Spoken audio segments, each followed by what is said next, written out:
1980년 5월 당시 광주 시민이 혹독한 고문을 당했던 옛 505 보안부대 주변이 5.18 역사공원으로 재탄생했습니다. 하지만 부대 건물 원형을 그대로 보존한다는 기존 계획에는 차질이 빚어지고 있습니다. 보도에 이다현 기자입니다. 5.18 민주화운동 사적지 제26호로 지정된 옛 505 보안부대입니다. 1980년 당시 지역 인사와 학생운동가, 시민 등 민주화운동에 참여했던 사람들이 끌려와 참혹한 고문을 당했던 곳입니다.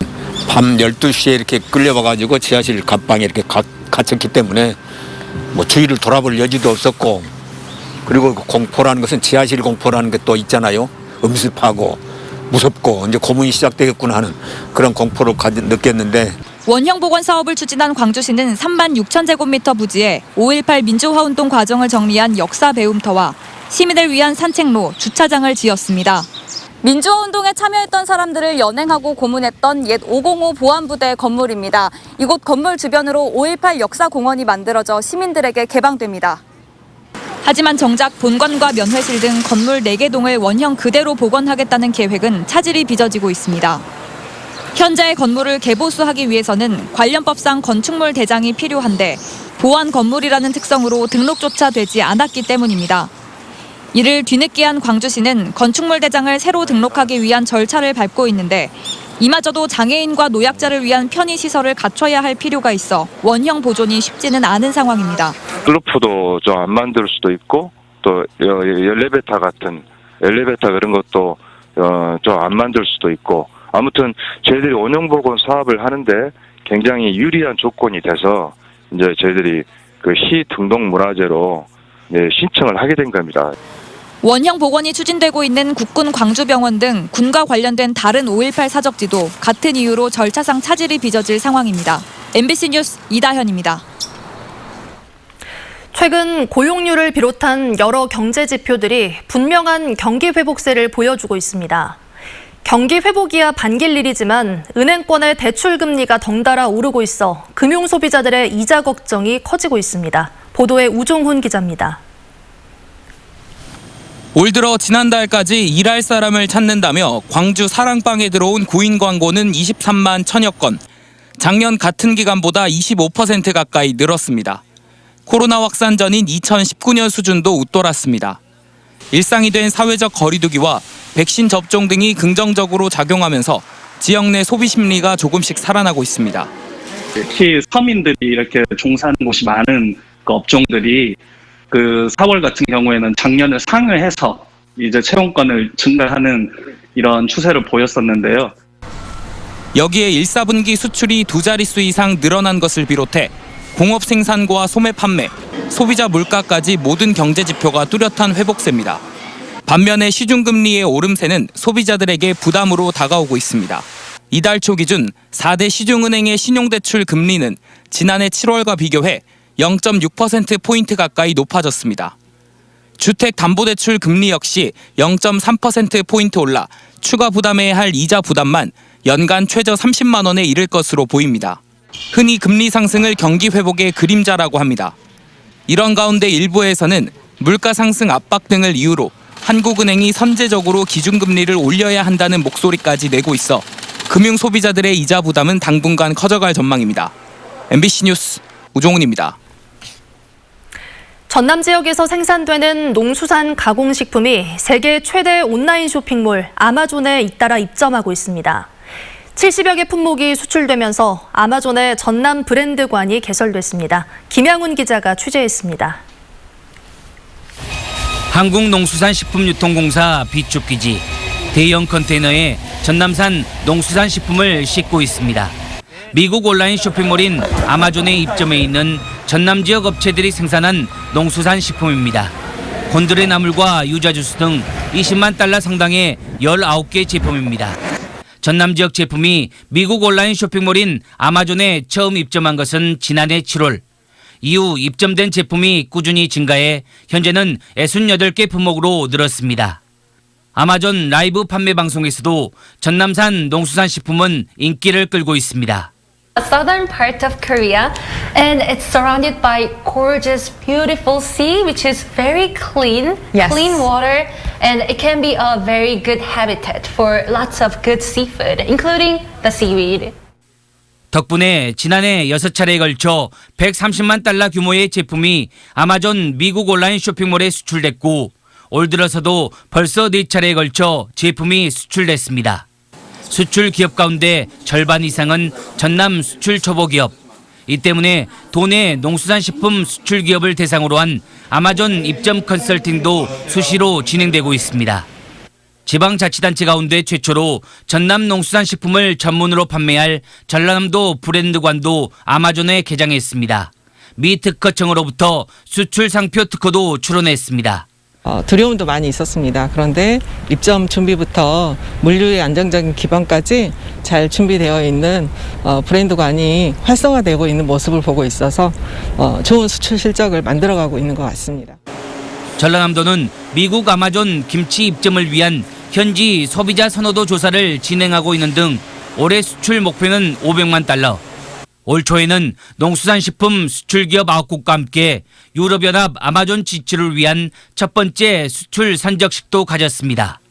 올해 온라인 수출 500만 불 이상을 목표로 신규 입점 제품 50개 이상을 개발하고 캐나다, 영국 등 3개 국가 아마존에 새롭게 진출할 계획입니다. 코로나19 이후 비대면 쇼핑이 급증하고 있는 상황 속에 전남 농수산식품의 해외 판로 개척을 위한 노력이 본격화되고 있습니다. MBC 뉴스 김양훈입니다.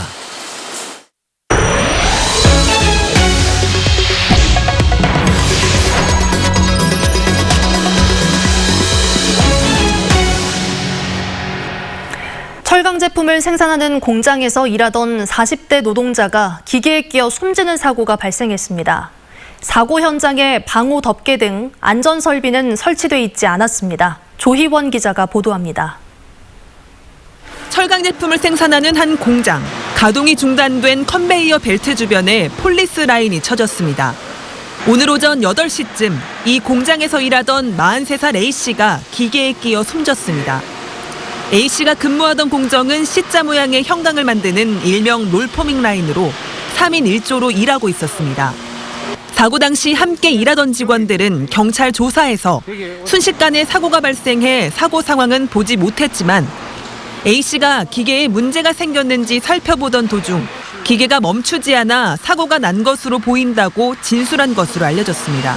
그게 계속 움직이는 게 아니고 짧을 때만 움직이거든요.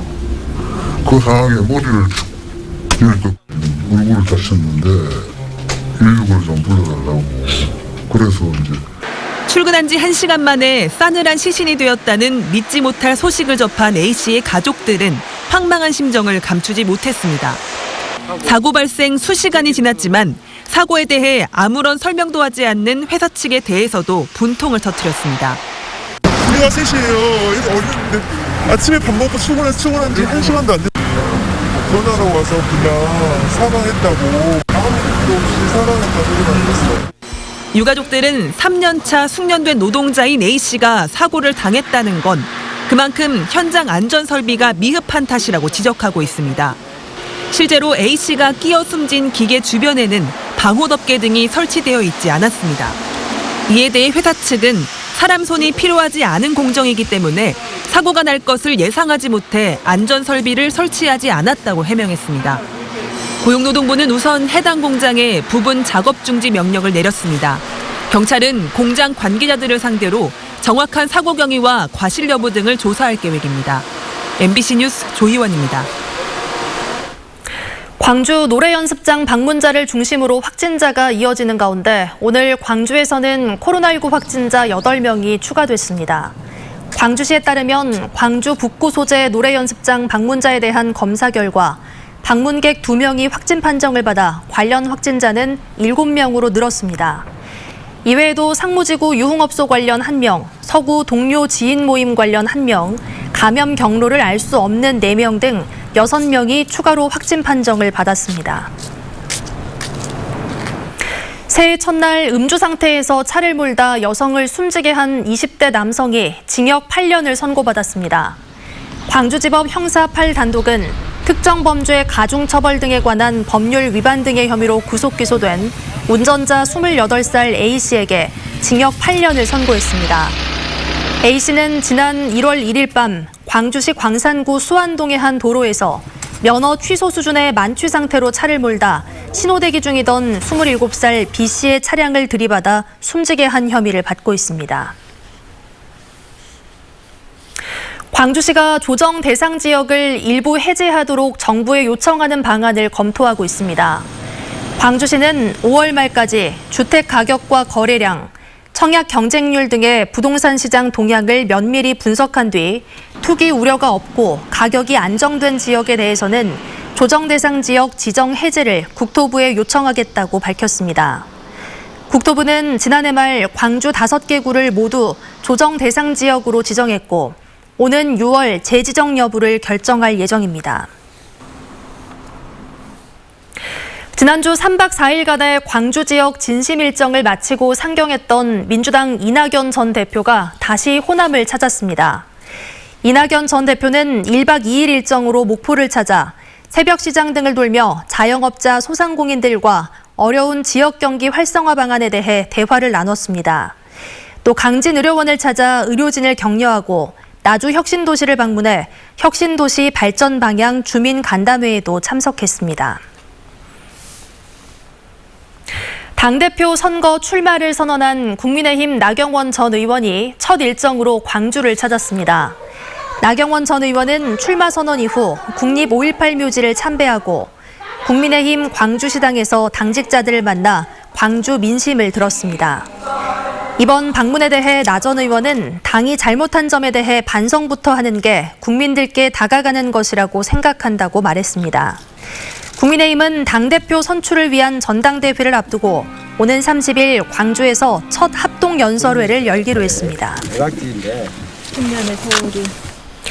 이재명 경기도지사를 지지하는 국회의원 모임인 이른바 성공포럼의 공동대표로 민영배 의원이 선임됐습니다.